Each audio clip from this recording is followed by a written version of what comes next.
Suspended for a year, your head coach for the Boston Celtics, due to a consensual affair within the building of the Boston Celtics. What the fuck type of operations going on up there in Boston? Things start going good for Boston.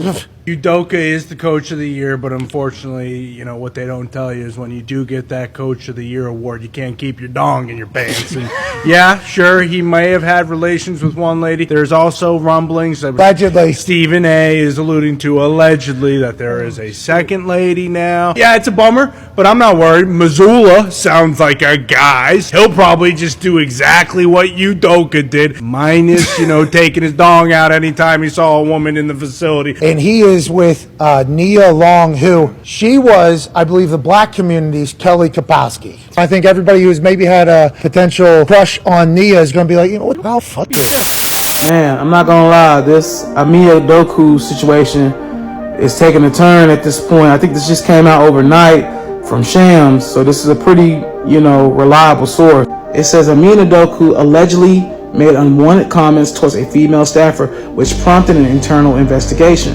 Some Celtic staffers became aware of Udoka's relationship with the woman in July, but thought it was consensual. This is a little concerning because we all thought it was consensual, but apparently the staffer that he laid down with said that he made some unwanted comments towards her and went to, I guess, like Celtics HR about it. So now, just thinking about it in this realm, it could be a SA type of situation, or maybe even an A ends with an E type of situation. I don't want to speculate, but what do you guys think about this? This is kind of a crazy turn. Do you see? Alright, so ladies and gentlemen, we know that the news broke out coming out of the Boston Metroplex, right? We hear about the situation with Boston Celtics head coach Ime Udoka, and the Celtics basically suspending Ime Udoka here, the current head coach who led their team to last season's NBA Finals and came within 2 wins of winning their 18th NBA title, right? Banner number 18, right? 2 wins, okay?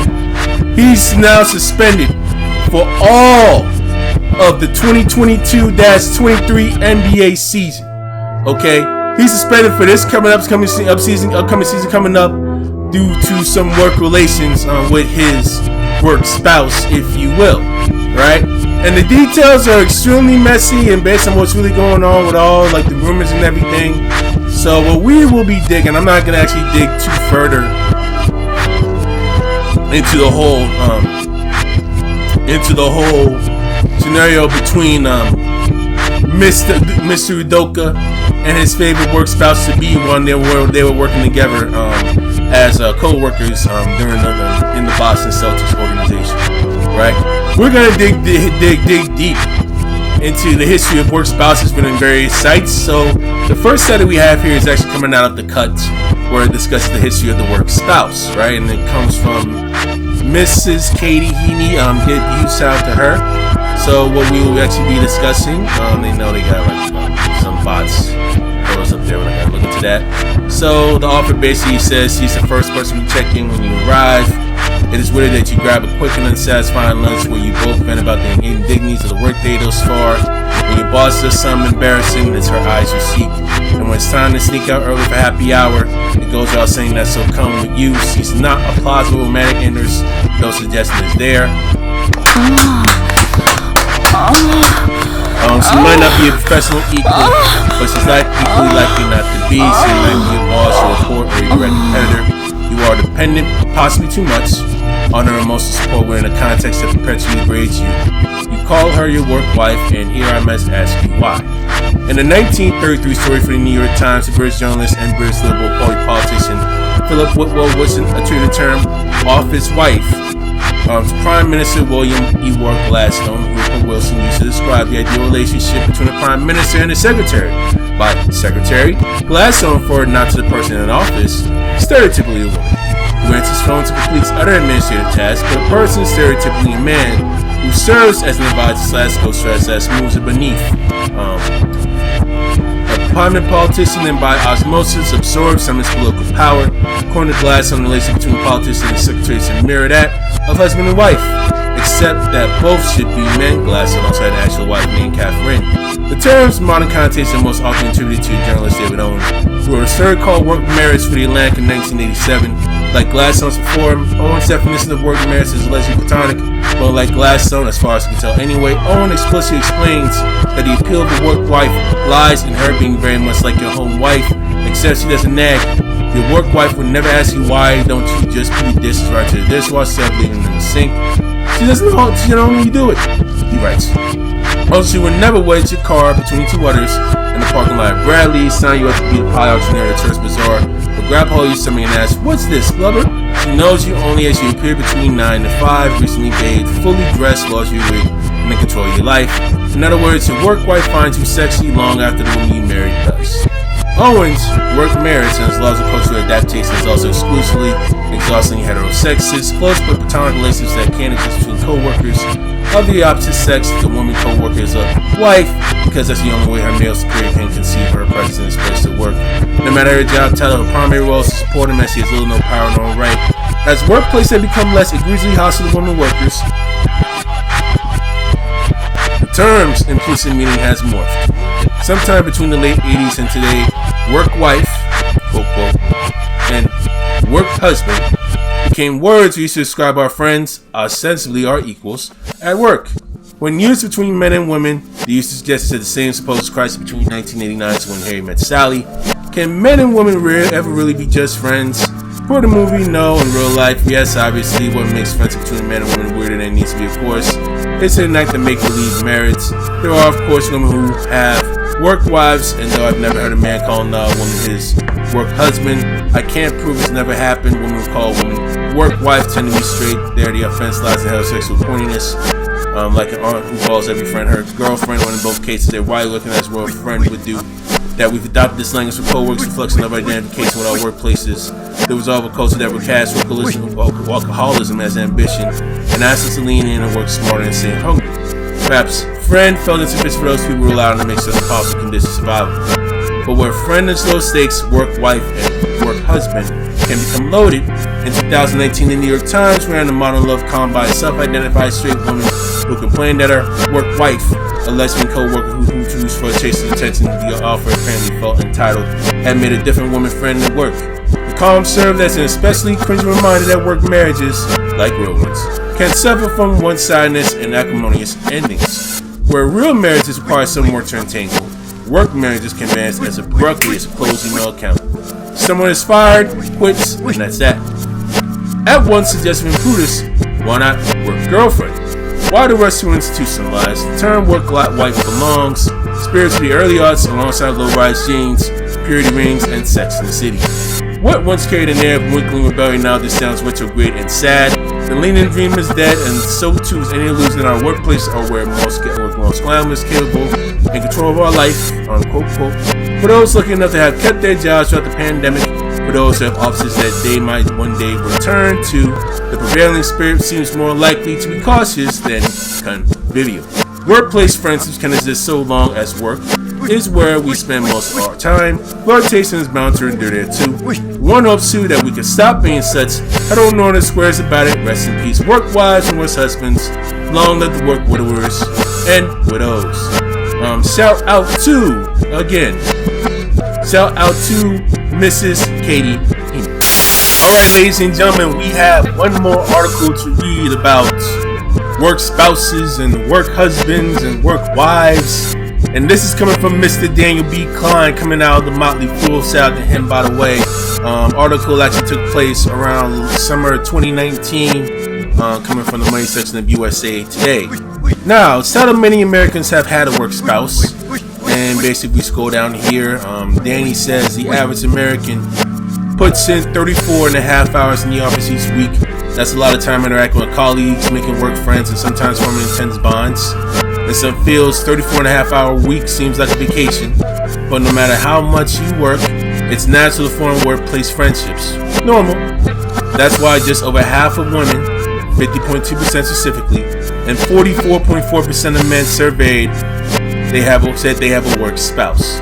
What is a work spouse? It's a colleague you have a strong friendship with, who is the gender you're attracted to, and with whom you have a bond that resembles that of a married couple. According to the job search engine Simply Hired, which surveyed 1,001 full-time employees on the subject. Of that 1,001 full-time employees that they have, around colleagues that they discuss, most of them about literally around 784 people approximately that have discussed about colleagues, work problems. 3/4 of people, 3/4 of 1,000, around 750 some people discuss about work problems, projects, like around 740 people, 750 people, 74.5%. That's of the 1,001 full-time employees. Marriage or romantic relationships, a little over half, close to 57%.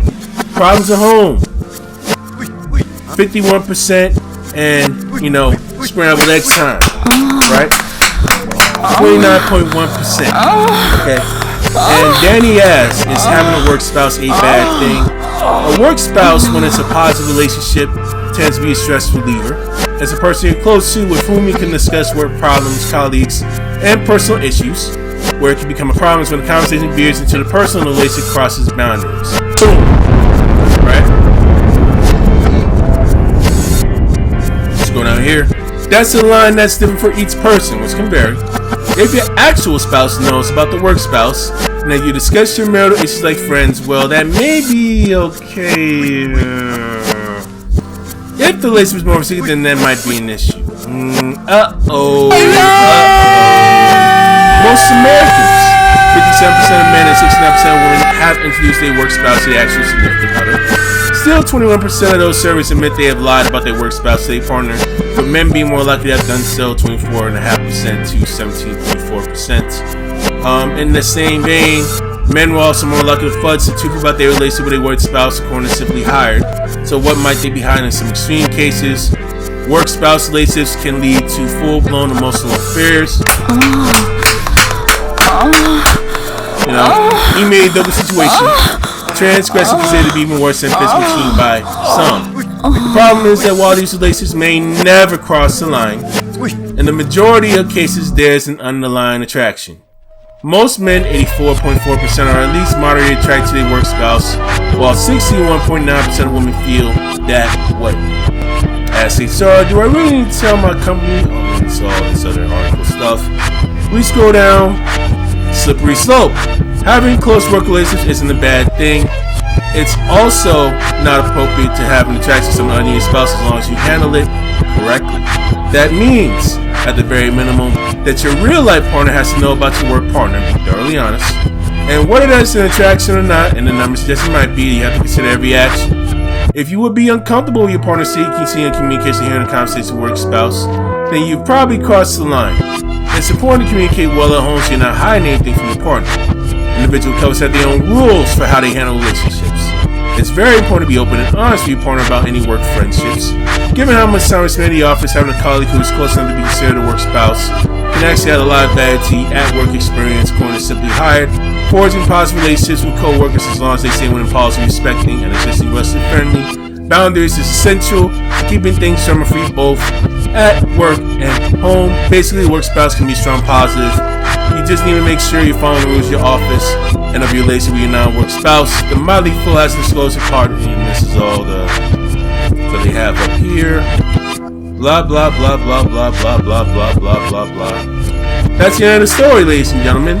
So, what have we learned so far? Basically, right? We know this is going to be the first part of playing with food, if you will, and I will be digging a very deep analysis on not putting yourself in an extremely vulnerable position and basically doing the best you can to actually be wise and learn from Ime Udoka's mistakes, because again, he's not the innocent party at all here. Man, all of us can basically agree on that. That's on him. We'll definitely dig a bit deeper into the whole situation so that you don't put yourself in a vulnerable position just like Coach Udoka here. And even further, I'll be discussing more about that issue up on Anchor in the weeks to come when in regards to this, because obviously his pay has been broken literally all over last week, and there's been insanity all over the sports world, all over mainstream media, due to the fact that the Celtics are literally a historical basketball franchise coming out of the NBA. So with that, we're gonna cut this video short here. Chris and Paul for the Nerd Chronicles signing out. Okay, y'all have a wonderful day with all football and game day going on. Alright? Deuces, deuces, deuces.